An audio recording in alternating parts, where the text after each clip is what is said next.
Good afternoon, everybody. This is Jeff J. Brown for another China Rising Radio Sinoland podcast and article live. Well, live for me from Shenzhen, just south of the Tropic of Cancer. Today is going to be a fun one.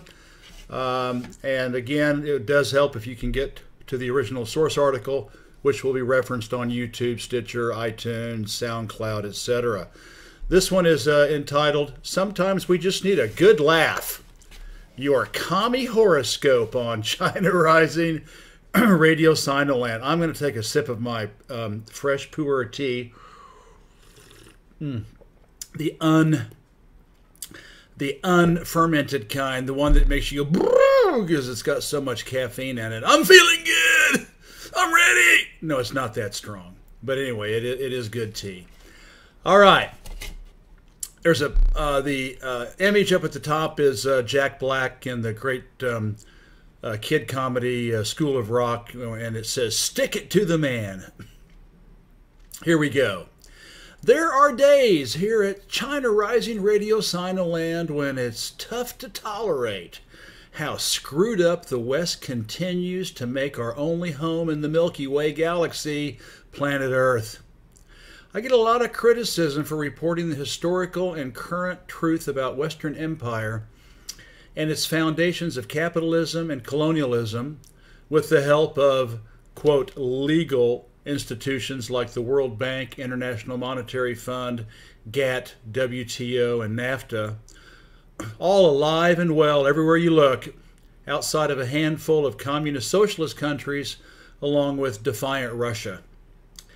These latter, in turn, have to fight 24/7, year after year, against the West, which is spending billions and working ceaselessly to blockade, sanction, boycott, subvert, overthrow, and start a war with them. I've researched it all, thousands and thousands of hours of it, documented and sadly true. I even created a flowchart of the cycle of Western Empire, the link which is included. I'm sure it has cost me a lot of book sales for the China trilogy because I report the West's constant, obvious, and evil use of false flags around the world to cower its citizens, as well as citizens and leaders in other countries, into tolerating imperial/proxy terrorism, occupation and war in their lands, and back home a rapid slide into police state fascism. In book number 2, China Rising, Capitalist Road, Socialist Destinations, after hundreds of hours of focused research and reading, I completely dismantled the official story behind several Western false flags. I learned just how important false flags are for the elites to brainwash, control, and rob the public, and that the real conspiracy nuts and enablers are the ones who keep denying the obvious truth. Since I grew up in Oklahoma, one false flag I regret not including is the federal building bombing, and I include a link for that. It was also a real gamble putting together China Rising.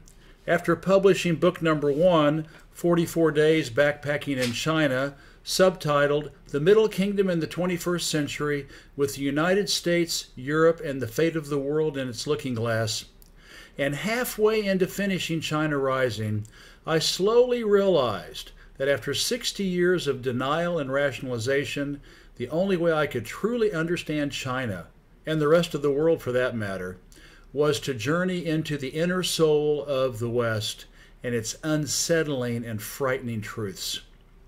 Joseph Conrad's book, Heart of Darkness, was a brilliant allegory that did just that.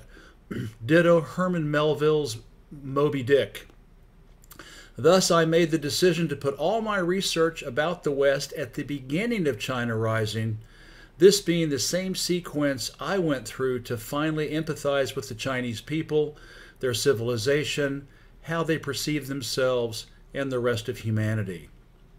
Writing a book about China that spends the first 100 pages exposing the chaos and destruction of Western Empire does not sit well with a lot of readers.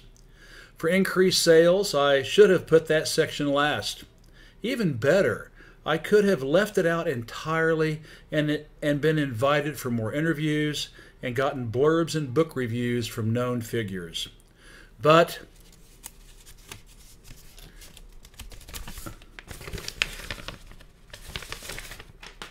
I stuck to my principles and put the bitter truth front and center.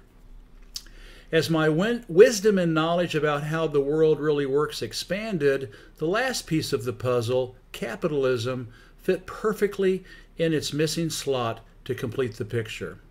Capitalism is nothing new. It is just the 1% exploiting the Industrial Revolution to concentrate their wealth into fewer and fewer hands in ever and ever greater quantities from the blood and treasure of the 99%. With or without the steam engine and electricity, our owners have possessed us and our natural resources since the dawn of sedentary civilization, something Frank Scott pinpointed in our interview together, hyperlink provided. Imperial capitalism just made it global. And Raman Mazaheri, with another hyperlink, reminds us that capitalists and their governments are happy to support terrorists for the sake of making money. They will also sell your mother into prostitution, burn down your house, clear-cut the forest surrounding it, finish off your neighborhood, and move on from there if it means turning a profit.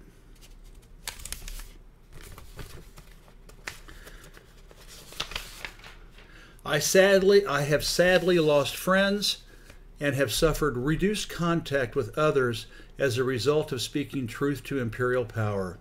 This is especially true when I began to include capitalism in the conversation. It is the Father, the Son, and the Holy Ghost of the West. Unquestionable, unassailable, omnipotent, and perfected. It's a dogma, a religion. The vast majority of the world's citizens, ironically including many of the victims, cannot accept the genocidal violence of the West and its cancerous system of capitalism, which goes back to at least the 15th century and the age of exploration. The age of pirates, plunder, and extermination. Thus, I am currently in a pensive mood about humanity's trajectory, my journalism, and book writing, as well as the future, since my wife and I just decided to retire from full-time employment in June 2018. As luck would have it, the perfect comic relief came this week. My good friend Godfrey Roberts, and all you have to do is go to my website, blog site, and search Godfrey Roberts to see all of his articles and interviews with me. Godfrey sent me an article on Counterpunch from 2013 called Your Commie Horoscope by Joshua and Elliot Sperber. Superbly funny and spot on politically, it is droll satire from start to finish. For fans and friends reading this article, just click on the above link to read Your Commie Horoscope. Before you do, sharing is caring. Please post, like, and follow China Rising Radio Sinoland on all your social media, and all of those hyperlinks are provided. For those listening on SoundCloud, Stitcher, iTunes, and those watching on YouTube, I will close this piece out by reading your Commie Horoscope. Then please like, follow, and share this website with your friends, family, and colleagues. For those of you less versed in capitalist versus communist socialist vernacular, here is a movie clip that sums it up well. You versus the Man. And it's got a great outtake from the movie School of Rock, where Jack Black teaches the children in his classroom about the man, the authorities, the establishment, in this case, capitalism. And then to close out this article and podcast about sticking it to the man, let's listen to Paul Kantner's and Jefferson Starship's majestic Blows Against the Empire album from 1970, presented below in its entirety. It is so brilliant and original that it was nominated for the well-respected science fiction Hugo Award in 1971. Full of anger and contempt for our elite owners and their system of exploitation and war, it takes the listeners on an anti-establishment revolutionary journey against, quote, Uncle Samuel, which should ring a fire alarm or two. It was among the first in popular music to denounce Ronald Reagan, brandishing his rabid, foaming at the mouth anti-communist hysteria. Enjoy and reflect. All right, now I'm going to read you all that wonderfully funny article from the December 23rd issue of the Counterpunch, Your Commie Horoscope by Joshua Sperber and Elliot Sperber. There's a preface. In Stars Down to Earth, Theodore Adorno analyzes several years' worth of 1950s Los Angeles Times astronomy columns. Describing astrology's distinctive blend of supernatural wisdom and banal advice, Adorno demonstrated how the column legitimized and dignified a historically specific type of social and economic organization, i.e., capitalism, as natural and timeless. Thus, countless horoscopes advise readers to work diligently in the AM while, quote, enjoying, pleasure should be purposeful, limited recreation in the PM, as if the 9-to-5 workday is a transcendent feature of the universe. Similarly, readers are regularly encouraged to defer to, quote, higher-ups, end of quote, who deserve a special sympathy not granted to equals or inferiors, as if capitalist hierarchies and the putative benefits of ass-kissing are natural givens of life rather than politically structured injustices. Above all, the column encourages readers to conceptualize themselves as utilitarian economic men, encouraging them to conform to, rather than question their hectic lives through adopting superior time management techniques, as though their anxieties result not from given political economic order, but from their own individual irresponsibility.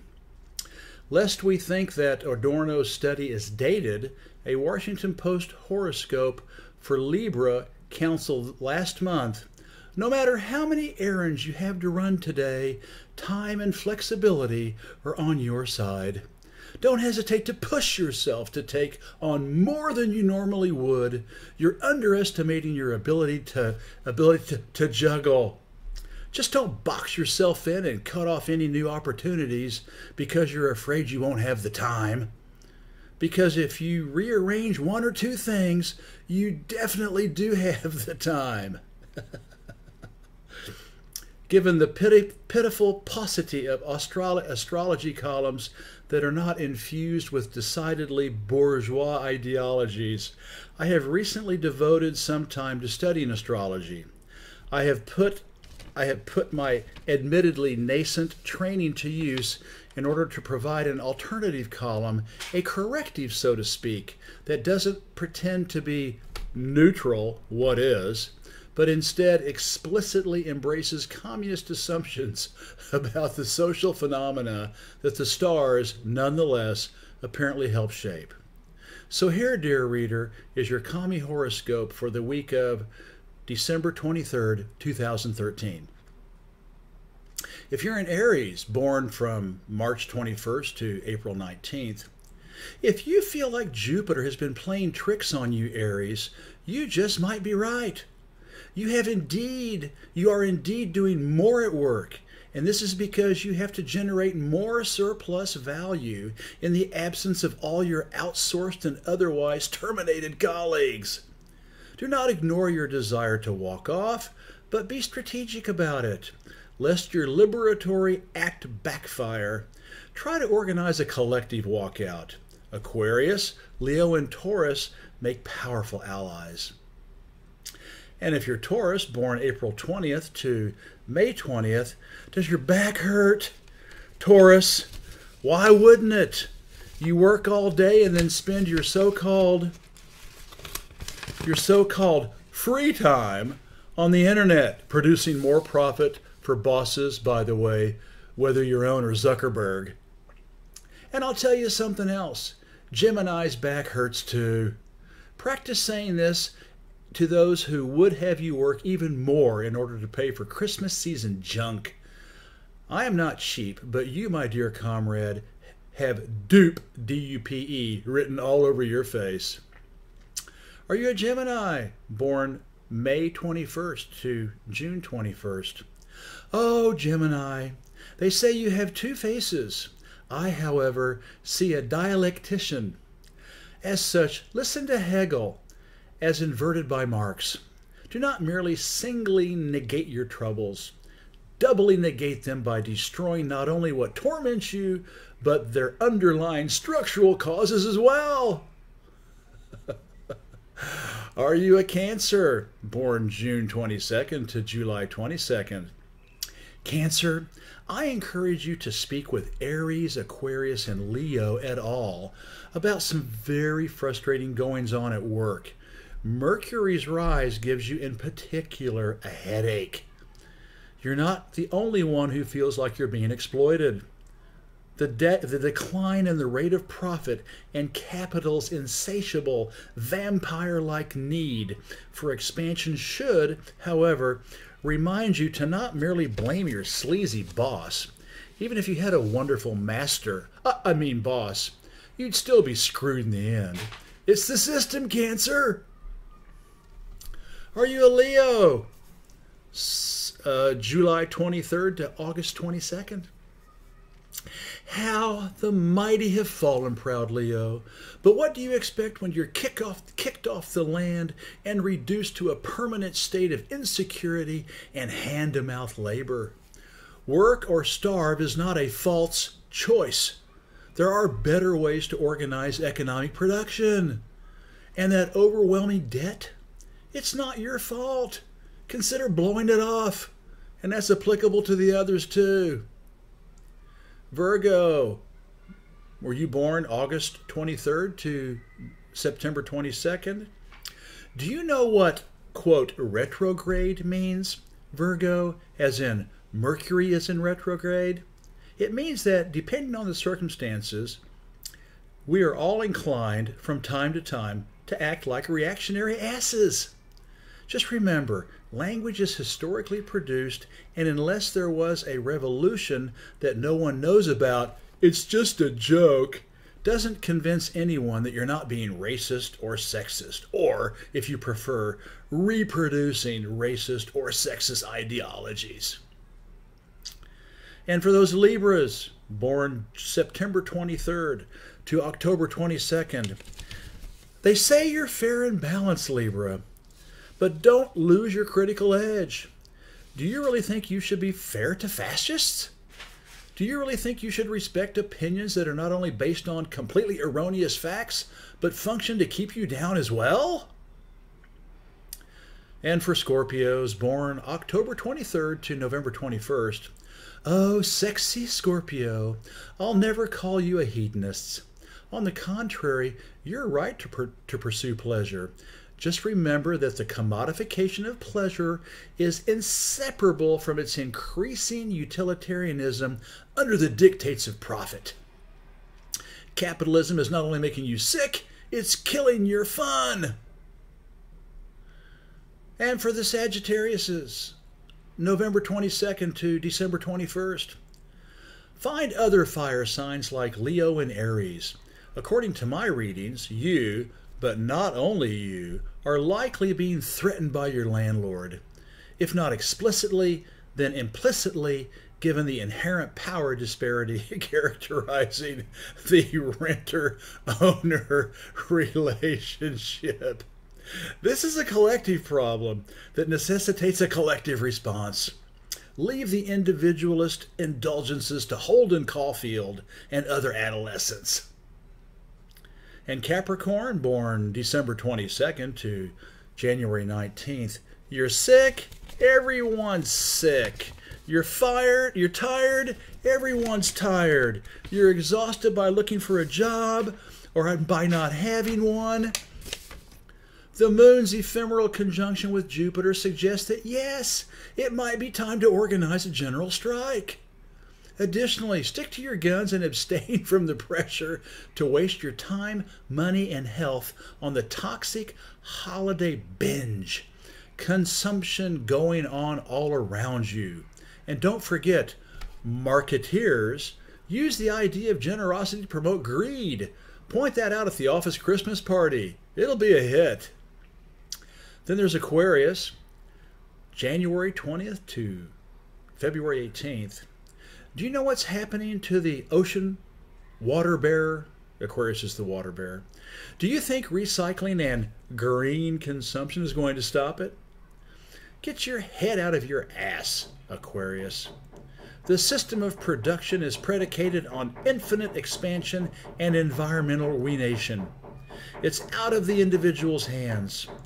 Only collective efforts can cure collective problems. It's a categorical error to think otherwise. Pisces, February 19th to March 20th. If I were you, I'd call in sick to work, but not before convincing all your coworkers to call in sick as well. Indefinitely. I'd do my best to convince your neighbors to join you in a rent strike, possibly organized with Capricorn ally.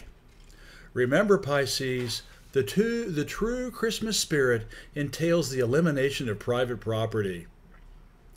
All right, everybody, this is Jeff J. Brown signing out. I hope you enjoyed your Commie Horoscope in Shenzhen, China. China Rising Radio Sinoland signing out. Have a wonderful day.